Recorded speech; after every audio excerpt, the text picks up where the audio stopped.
it's revisiting a point that Bill Belichick actually said back in October. And this has kind of been a saying that's been going around Ravens Nation, Q. But we're going to play the clip, and I just we'll ask you on the other side about, where you think the Baltimore Ravens are at this point in time. So, Brad, can we play that clip? About Baltimore a little bit there, because they obviously end up with a win. Tucker hits a 50. His balance, then he runs over like 4 guys. Patrick Ricard's pulling him. It's like, is this the year that the Ravens are the most dangerous on the offensive side of the ball? And do they have enough defensively to maybe win this thing this year? What is your takeaway from the Ravens after this big win? Yeah, well, I think, the Ravens every week, they got to look at it like the biggest opponent is the Ravens.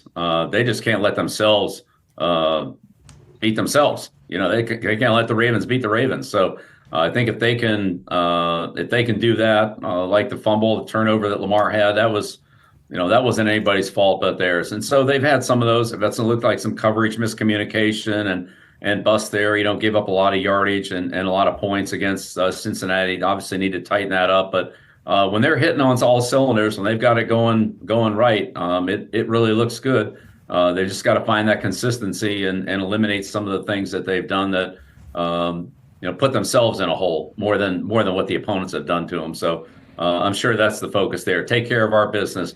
Let's just play the way that we need to play and not lose the game. And if we don't lose it, we'll probably win it. So right there, Q, the lines that we heard specifically: Ravens beating the Ravens, clean up some of the defensive miscues, miscommunications.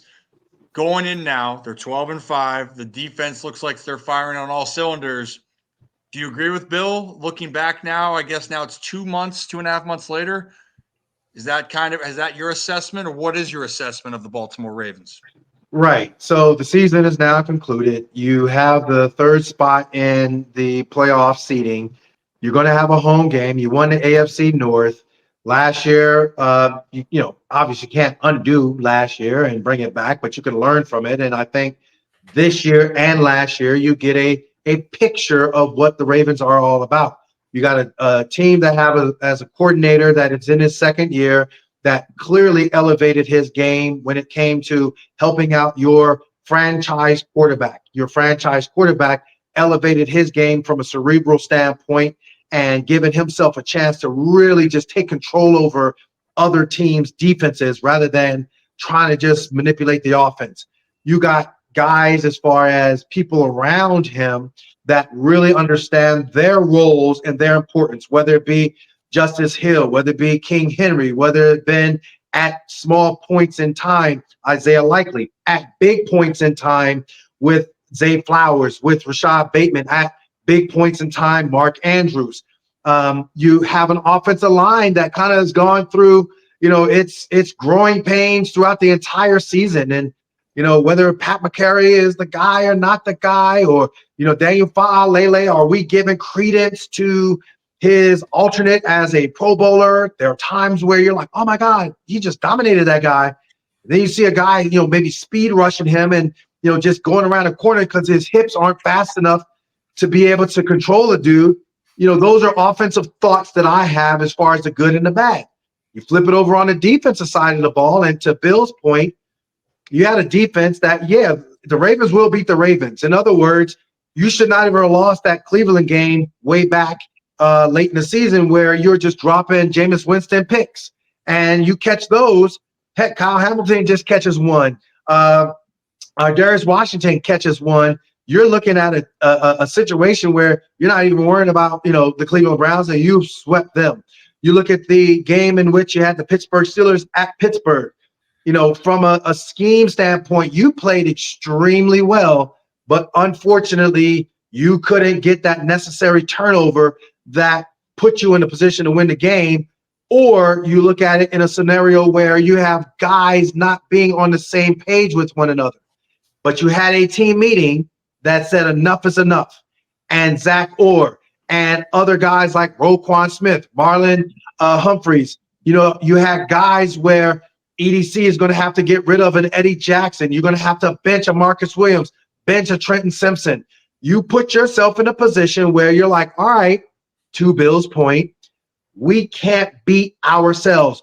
And we are drawing the line in the sand saying, if we're going to go down, we're going to go down our way. What is our way?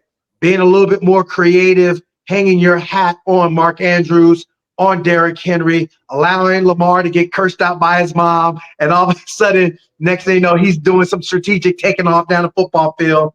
Looking at, yes, we get it. Zay Flowers had his knee injury, but we're talking bigger picture. But you're looking at Zay Flowers continuing that blossoming 1,000-yard Pro Bowler. You're looking at Bateman being a touchdown machine. And I think that is where offensively they hung their hat. And then I think defensively, like we just talked about, how in the world we going to be with the Ravens from a historical standpoint and also this year, 2024, is going to be about. And they rewrote their own story. So now you got postseason. Postseason is, where are we? Are we in a position where mentally we can go ahead and look at where teams are going to attack us? Brandon Stevens, Daniel Fa'alele, Pat McCary. Are we going to look at those scenarios and say, how do we cover them up? How do we feature Derrick Henry, Lamar Jackson, and cover up the injury to Zay Flowers? What does Mark Andrews bring to the table in a team that has said, man, we ain't let Mark Andrews beat us. We'll have to have somebody else beat us in the Pittsburgh Steelers. Pittsburgh's defense looks meh, but their offense is not very good. We do not want to have Pickens all of a sudden come out of his doghouse shell of weirdness and have these spectacular plays against you. So again, Adafe had his double-digit sacks, and he went from, oh, he almost got him, to, yeah, he delivered. You got to deliver against the Pittsburgh Steelers and get pressure and sacks. You have Kyle Van Noy, Mr. Veteran. Great. What are you going to do? Go ahead and get those pressures and those sacks. And I just think that Kyle Hamilton, it got to be Kyle Hamilton. So those are my general thoughts off of what Bill was saying as far as the Ravens. The Ravens got to handle the Ravens and not beat themselves. Mm-hmm. And right now, Q, it's an evolution of a season, right? And you're going to have the ups and downs. And when you can sit here right now and go, do the Baltimore Ravens have a legit chance to make a run at the Super Bowl? I think the answer is yes, because they have made the corrections over time. And speaking on the defensive side, since that 1-point win against the Bengals at home, the defense hasn't allowed more than 24 points the rest of the way. And that was against the Philadelphia Eagles, strange game. Then there was the Chargers game where they allowed 23 points, I believe was the number. But other than that, this defense has been sound. They've been playing together, and offensively, they've been doing a great job of taking care of the football.